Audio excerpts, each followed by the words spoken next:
Olá, meus caros. Eu gostaria de apresentar a vocês o texto do artigo publicado por Freud em 1931, denominado Tipos Libidinais, e cujo tema é alvo da nossa aula desta semana em Psicologia da Personalidade 2. Então, inicia o texto da seguinte maneira, Sigmund Freud. A observação nos mostra que as pessoas realizam a ideia geral do ser humano de maneiras quase infinitamente diversas. Se cedermos à legítima necessidade de distinguir tipos particulares nesse conjunto, já de início teremos de escolher por quais características e segundo que pontos de vista se fará essa diferenciação. Nesse ponto, Freud está fazendo referência ao dilema de toda e qualquer taxonomia da personalidade ou de toda e qualquer tipologia da personalidade. Ou se escolhe algum tipo de recorte, ou se corre o risco de se ter categorias de descrição das características da personalidade tão amplas que o objetivo de uma taxonomia acaba se perdendo, ou seja, se torna absolutamente impraticável o enquadramento de uma pessoa em particular em um tipo de categoria de personalidade tão ampla assim. Então, nesse sentido, é extremamente importante para o estabelecimento de uma tipologia da personalidade, estabelecer quais são os critérios que essa tipologia vai seguir para justamente classificar conjuntos de características de indivíduos, né? Então, voltando ao próprio texto de Freud. Para esse propósito, as qualidades físicas serão certamente tão úteis quanto as psíquicas, e as distinções mais valiosas serão aquelas que prometerem uma conjunção regular de traços físicos e psíquicos. É duvidoso que já agora possamos descobrir tipos que preencham tais requisitos, como certamente conseguiremos depois, sobre uma base ainda não conhecida. Limitando-nos ao esforço de estabelecer tipos psicológicos, a situação vigente na libido é que terá direito a servir de fundamento para a divisão.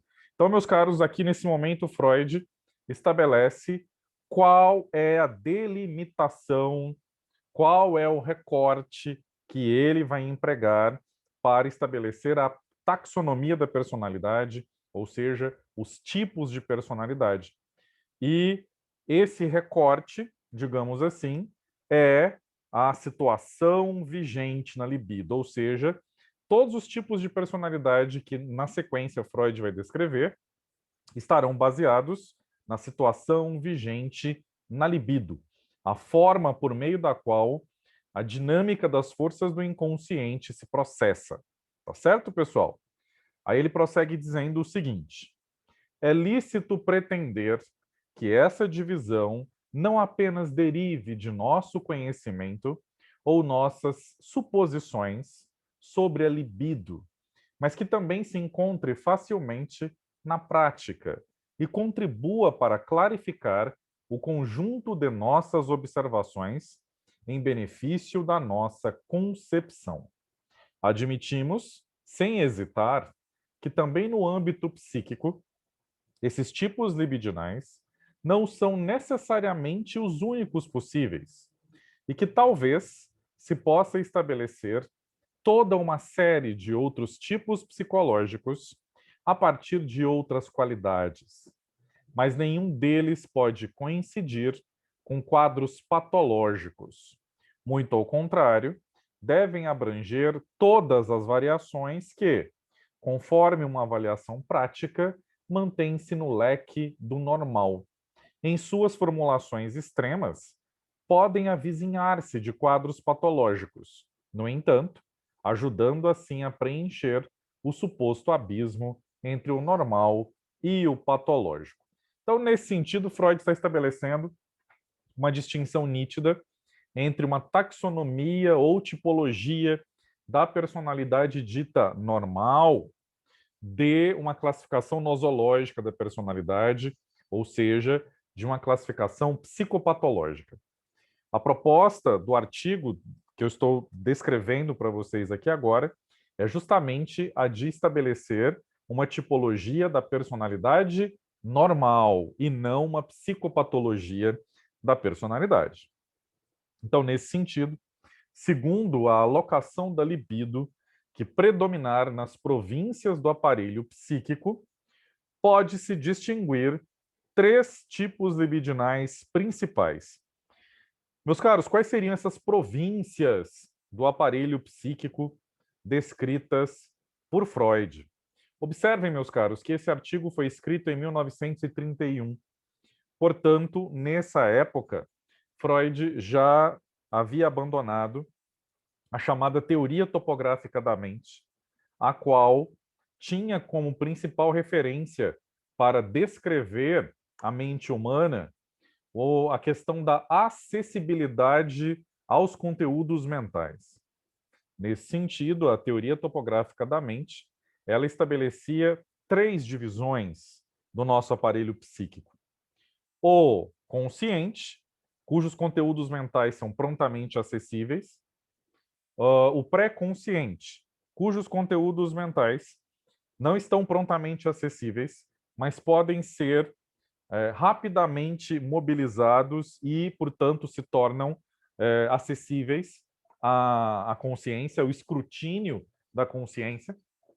E, finalmente, o inconsciente, cujos conteúdos não são facilmente acessíveis e cuja acessibilidade, na verdade, só pode ser feita por meio de determinadas técnicas especiais, tais como a interpretação dos sonhos, tais como a associação livre, ou, eventualmente, de forma espontânea, através de alguns mecanismos que funcionam de forma, muitas vezes não, né?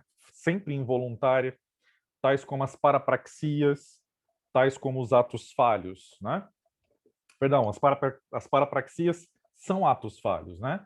E também os xistes, que vocês estudaram com mais detalhes lá na disciplina de matrizes do pensamento psicológico psicanálise, e eu próprio fiz alguns comentários sobre o livro A Psicopatologia da Vida Cotidiana, no qual Freud apresenta com mais pormenores esses conceitos, não é? O conceito de xiste, o conceito de parapraxia.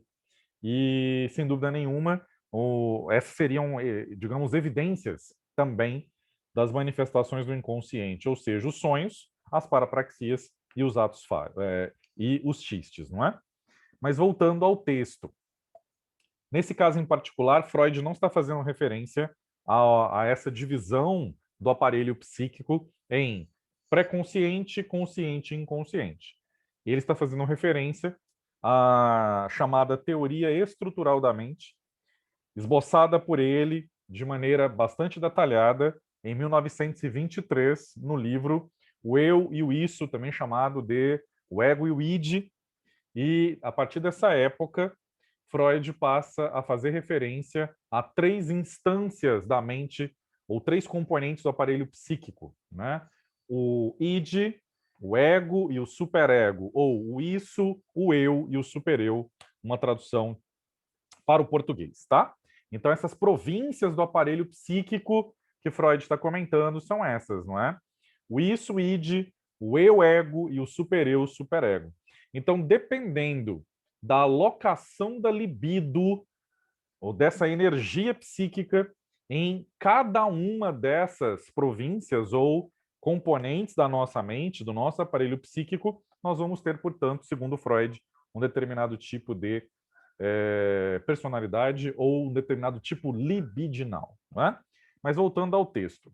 Segundo a alocação da libido, que predominar nas províncias do aparelho psíquico, pode-se distinguir 3 tipos libidinais principais.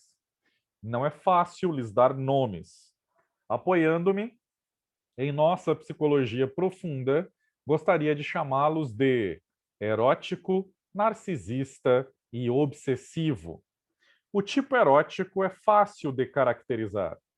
Os eróticos são pessoas cujo principal interesse, a parte relativamente maior de sua libido, está voltado para a vida amorosa, para o investimento no outro. Lembre-se da aula sobre a teoria do Eros, meus caros.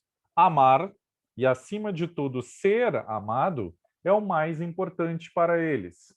São dominados pelo medo de perder o amor e, por isso, têm particular dependência dos outros, dos que podem lhes negar o amor. Também na sua forma pura, esse tipo é frequente. Ocorrem variantes dele, conforme a mistura com outro tipo e a quantidade de agressão existente. Social e culturalmente, esse tipo representa as elementares exigências instituais do id, ao qual as outras instâncias psíquicas tornaram-se dóceis. Então, nesse caso, vocês estão vendo, né, pessoal, que no caso do tipo erótico, segundo Freud, a alocação da libido se encontra predominantemente no id, no isso. O segundo tipo, ao qual dei o nome, à primeira vista estranho, de obsessivo, caracteriza-se pela predominância do supereu, que sob elevada tensão se separa do eu. Ele é dominado pelo medo da consciência moral, em lugar do medo ante a perda do amor. Mostra uma dependência interna, digamos, em vez de externa. Desenvolve um elevado grau de autonomia e, socialmente, vem a ser o autêntico veículo da cultura, predominantemente conservador. Então, nesse caso, meus caros, vocês estão vendo que quando a energia psíquica, no caso a libido, ela é alocada predominantemente no supereu ou no superego, nós vamos ter o chamado tipo libidinal obsessivo. O terceiro tipo, com razão denominado narcisista, será caracterizado de um modo essencialmente negativo. Nele, não há tensão entre eu e supereu, ego e superego, com base nesse tipo. Dificilmente chegaríamos à noção de um supereu. Não há preponderância das necessidades eróticas. Seu interesse maior se dirige à autopreservação. Ele é independente e não se deixa intimidar. Seu eu, ou seja, seu ego, dispõe de uma larga medida de agressividade, que também se manifesta na disposição para a atividade. Em sua vida amorosa, amar vem antes de ser amado. As pessoas desse tipo se impõem às outras como, entre aspas, personalidades. São especialmente aptas a servir de apoio às demais, a assumir o papel de líderes e a fornecer novos estímulos ao desenvolvimento cultural ou prejudicar as condições existentes. Esses tipos puros não escaparão à suspeita de derivarem da teoria da libido. Lembre-se, meus caros, capítulo 2, lá do livro do Jung, Psicologia do Inconsciente, teoria do Eros. Só para vocês se recordarem. Mas nos sentiremos no solo firme da experiência se nos ocuparmos dos tipos mistos, que se oferecem mais prontamente à observação do que os puros. Esses novos tipos, o erótico obsessivo, o erótico narcisista e o narcisista obsessivo, parecem mesmo abarcar satisfatoriamente as estruturas psíquicas individuais, tal como as conhecemos através da análise. São caracteres há muito familiares, os que encontramos no estudo desses tipos mistos. No tipo erótico obsessivo, a preponderância da vida instintual parece limitada pela influência do supereu. A dependência simultânea de objetos humanos recentes e de vestígios dos pais, educadores e modelos alcança nesse tipo o grau mais elevado. o erótico narcisista é talvez aquele a que se deve atribuir a maior frequência. Reúne opostos que podem moderar-se mutuamente nele. Comparando-o com os dois outros tipos eróticos, podemos aprender que a agressão e a atividade vão de par com a predominância do narcisismo. Por fim, o narcisista obsessivo resulta na variante mais valiosa culturalmente, na medida em que junta a capacidade de ação vigorosa à independência externa e consideração das exigências da consciência, fortalecendo o eu contra o super-eu. Alguém poderia crer estar fazendo uma piada se perguntasse por que não é mencionado aqui um outro tipo misto, teoricamente possível, o erótico obsessivo narcisista. Mas a resposta ao gracejo seria: um tipo assim já não seria um tipo. Ele significaria a norma absoluta, a harmonia ideal. Nisso percebemos que o fenômeno dos tipos nasce justamente de quê?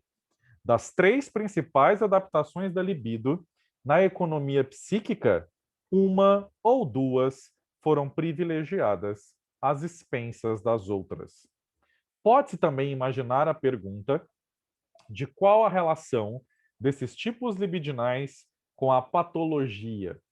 Se alguns deles se dispõem particularmente para a neurose, e nesse caso, quais tipos conduzem a quais formas? A resposta será que a formulação desses tipos libidinais não lança luz nova sobre a gênese das neuroses. Pelo testemunho da experiência, todos esses tipos podem viver sem neurose. Os tipos puros, com primado indiscutível de uma única instância psíquica, parecem ter maior perspectiva de apresentar-se como formações caracterológicas puras, enquanto dos tipos mistos se pode esperar que ofereçam um solo mais favorável às pré-condições para a neurose. Mas acho que acerca disso não devemos formar juízo sem um exame cuidadoso e particularmente dirigido. Parece fácil deduzir que, em caso de doença, os tipos eróticos desenvolvem histeria e os obsessivos, neurose obsessiva. Mas isso também partilha incerteza há pouco enfatizada. Os tipos narcisistas que, não obstante sua independência geral, acham-se expostos à frustração a partir do mundo exterior, possuem predisposição especial para a psicose, apresentando igualmente pré-condições essenciais para a criminalidade. Sabe-se que as pré-condições etiológicas da neurose ainda não são conhecidas com certeza. Os fatores que a ocasionam são frustrações e conflitos internos, conflitos entre as três grandes instâncias psíquicas no interior da economia libidinal, consequentes à nossa constituição bissexual e entre os componentes instintuais, eróticos e agressivos. A psicologia das neuroses se empenha em averiguar o que torna patogênicos esses processos pertencentes ao curso normal da vida psíquica. E aqui Freud conclui, portanto, o seu artigo, um artigo curto, porém extremamente denso e rico de descrições taxonômicas da personalidade. E eu gostaria, por favor, que posteriormente vocês relessem esse capítulo, esse artigo de Freud. Ele está postado para que vocês possam realizar a leitura posteriormente. E na semana que vem realizaremos um exercício sobre os tipos libidinais. Tá? Então, leitura do capítulo 2, Teoria do Eros, lá no Psicologia do Inconsciente de Jung, e a leitura deste texto, né, deste artigo de Freud, Tipos Libidinais, de 1931. Até breve, meus caros.